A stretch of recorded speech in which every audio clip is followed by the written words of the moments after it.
Hey, everybody. Welcome to the Choose to Think Inspirational podcast. This is Victoria. And if you're listening on Thursday, November 27th, I want to wish you a happy Thanksgiving. Before we enter the swirl of Thanksgiving, the cooking, the traveling, the family dynamics, the quiet moments, or even the lonely ones, I want you and I to pause for a Thanksgiving thought detox, because gratitude isn't just an emotion. It's a mental environment. It's a posture of the heart, isn't it? Every day really is Thanksgiving, but sometimes our minds need a gentle cleansing before the heart can feel anything at all. So I'm going to walk you through a few steps to help you do a Thanksgiving thought detox. Number one, I want you to notice the mental clutter. The Bible says, "Search me, O God, and know my heart. Test me and know my anxious thoughts." That's from Psalm 139. Thanksgiving can surface all kinds of mental clutter. Maybe it's the pressure to make everything perfect. Maybe old wounds or grief that kind of flare up unexpectedly. Comparison, that's a big one. Who's doing what? Whose family looks happier?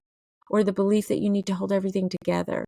Brain science calls this amygdala activation. That's when your brain's alarm system fires off when it senses threat, pressure, or emotional uncertainty. Believe me, I have that amygdala activation going on so much in my life, and I have to fight hard against it. But thank goodness I can notice it, and so can you, because God invites you to name your anxious thoughts, not shame them, just name them. So notice the mental clutter. A detox begins with awareness. What's flooding my mind right now? Give yourself permission to be honest. Number two, challenge the thought. Don't fight yourself. The Bible says that we take captive every thought to make it obedient to Christ. That's 2 Corinthians 10:5. Your brain is wired to believe the stories it rehearses, and the strongest voice it pays attention to the most is yours. A repeated thought becomes a well-worn neural pathway, efficient, automatic, and often unhelpful. But here's the good news. Neuroscience also shows that when you gently question a thought, you activate your prefrontal cortex, the part of your brain that steadies you and restores clarity. That's kind of where you want to stay. You want to get out of the amygdala and get into the prefrontal cortex. So you can ask yourself this: is this actually true? You know what I'm thinking? Is this pressure real, or is it just familiar to me? What would Christ say about this thought? Is there a kinder interpretation available? I love that one. This isn't about forcing positivity either. It's about breaking the reflex of fear and welcoming the mind of Christ into the moment. So first of all, you notice any mental clutter, any toxic thoughts that you may be having. Second to that, you challenge that thought. Don't fight yourself on it. Just challenge the thought. And then number three, you place it with something that is true.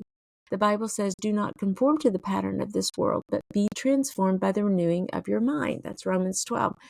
And then it also says in Isaiah 26, "You will keep in perfect peace all who trust in you, whose thoughts are fixed on you." It's like hanging your hat on God and on what he says, right? On the Bible, on his word, his truth. Once you've noticed and challenged the clutter in your mind, you can choose a new thought, one rooted in truth, not turmoil. Here are a few detoxing, grounding, peace-building replacement thoughts. You can say this: "I can only do what I can do, and that's enough for today. God is with me in the simple, not just the spectacular. I release the need to manage everyone's emotions." Have you ever tried to do that? Some of us mamas out there have. Gratitude grows best in a quiet mind, not a perfect holiday. Peace is my practice, not my performance. God's mercies meet me right here in this moment. Each time you choose one of these, you're literally rewiring your brain, strengthening those pathways of calm, hope, and spiritual stability. This is neuroplasticity, right? The brain's ability to reshape itself. Scripture calls it renewing the mind. I love that. So first of all, you have to notice the mental clutter. 2, challenge the thought, but don't fight yourself. Number 3, replace those thoughts or that particular thought with something that is true. And then number 4, take a 10-second reset for Thanksgiving Day. This is your quick rinse for the soul. I love that. Breathe in, "God, you are with me," and breathe out, "I release what I cannot control. Your peace, God, is available to me. I welcome gratitude, even in small ways." Just 10 to 20 seconds signals your nervous system to downshift from stress to safety. It's just simple breathing. That's all it is. Don't get think going off the deep end or something with saying to breathe in and breathe out. People get scared when you say that, but literally your breath matters. I mean, I do it on the pickleball court all the time. I just take several deep breaths because I know that it's going to make my body calm down. It really does, literally, physiologically, something inside your body that will help you. So you can just do a reset. If your Thanksgiving day, if you think, oh no, all the family's going to be here and it's going to be problems or fireworks or 1,000 other things, like you have to answer questions you don't want to answer. There are a gazillion scenarios that you could be facing during the holidays, not just Thanksgiving, but as well as Christmas and leading up to it. But instead, just remember to breathe. Don't forget to breathe. And the last thing is give thanks in all circumstances. This is God's will for you in Jesus Christ. That's from 1 Thessalonians. This doesn't mean that you must be thankful for everything. It means you practice gratitude in something, even in the imperfect, the complicated, the bittersweet, the quiet, the lonely, the alone times. You can still practice gratitude and give thanks in the season where you find yourself, in the situation where you are. A Thanksgiving thought detox is simply this. You notice, you challenge, you replace, you take a breath, and then you receive, right? You're giving thanks to God in all circumstances. And in turn, He's going to give you His peace. You see, you've got Jesus Christ already.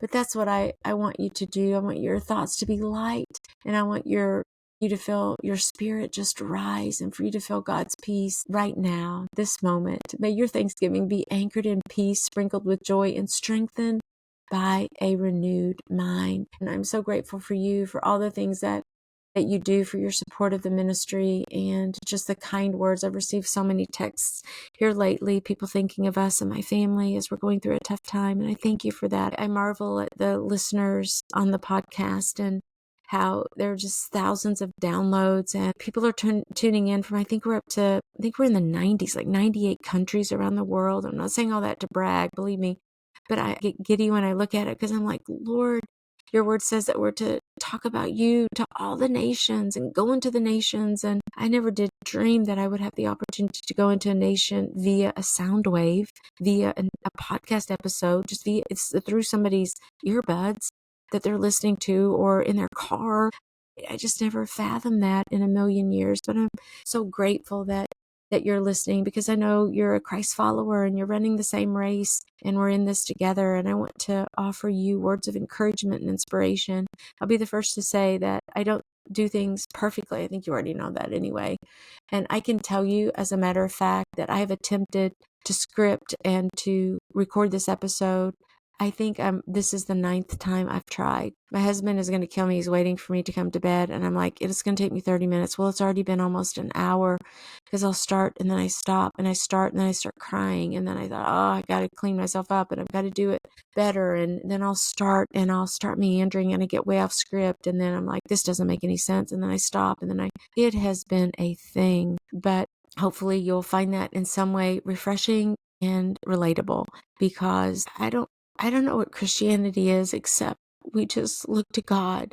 And see, here I go again. Here I go. I can tell myself it's welling up with me again. And I just want to start just off script and telling. I don't even know where I would go with all of this. But in the end, let me just sum it up, because I want to keep this one, because I have to go to bed and I want this to be aired, and I want to wish you a happy Thanksgiving, and to let you know that I know it's messy. I know it's hard. I know life is messy and life is hard.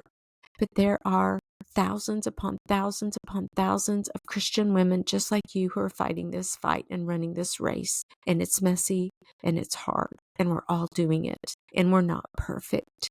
And it's not going to be the perfect script, and you're not going to tell it just right, and you're going to fall, and you're going to get back up, and you're going to forget to say hi to Jesus in the morning when you get out of bed, and then 10 minutes later you'll be like, oh Lord, I'm sorry, I forgot to say hi to you. We're not perfect. We're doing the best we can, and there's got to be some measure of grace for ourselves, and we've got to make sure that we're not striving in our own might. That's something that I so easily will do. I'm going to be quiet right now, because I can tell I'm going to go into 1,000 directions. I want to pray. Here's my prayer. Father, thank you for every mercy you've poured into our lives, those that we've noticed and those that we've rushed past. Thank you for opening our eyes to your kindness. Soften our hearts to recognize your presence. Rewire our minds with your peace, and make us people who don't just receive miracles, but who return to the miracle worker. We want to give thanks to you, Lord. That you and you alone be glorified, Lord. In Jesus' name.